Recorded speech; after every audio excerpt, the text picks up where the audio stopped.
I mean, no doubt about it. And I have to tell you, I think it's immoral to make all these promises when you know at the end of the day you can't afford it, we can't afford it. To say preschool for everybody, are you kidding me? We don't have the money for that. He also promises mortgage assistance, $3,000 for everybody.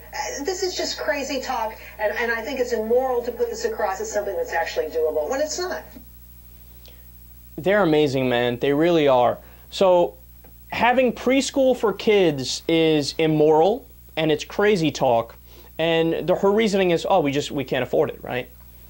Now, where was she when we decided to do the billions of dollars worth of bailouts of the big banks and the financial institutions? I didn't hear her then, right? No, oh, this is immoral. How dare we give money to these bankers who ran their companies into the ground, and then they're going to, by the way, turn around and give bonuses and buy private jets and do million-dollar upgrades to their offices, etc. I didn't hear a fucking peep out of her when that happened, right? Or how about when it comes time to slash the military budget a little bit, since we have a bigger military than the 14 biggest militaries combined, the next 14 biggest militaries combined. You know, we spent $2 trillion in Iraq and Afghanistan. When all is said and done, it will have been $4 trillion.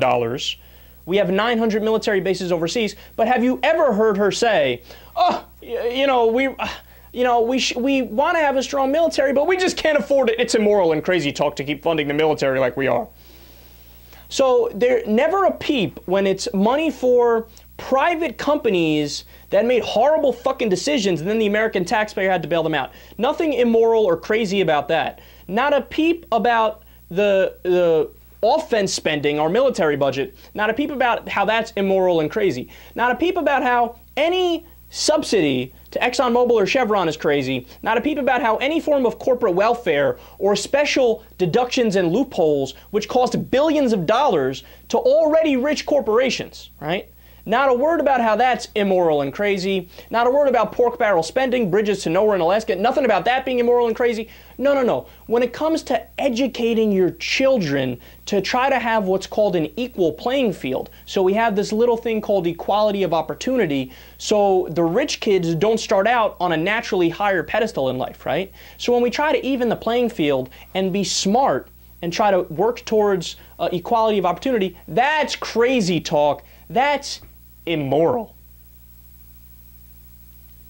Look, if you don't know much, right, that's fine, man. Not everybody is well versed in politics or economics or any of the many topics that I talk about on this show and that's always in the news, right?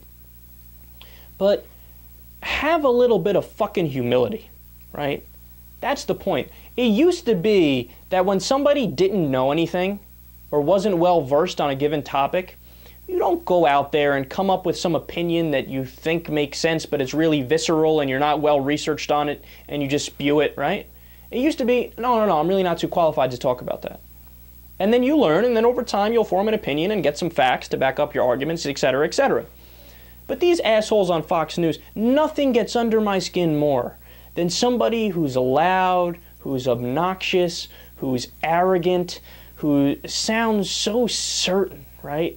But they're just so wrong on the facts, and they say ridiculous things.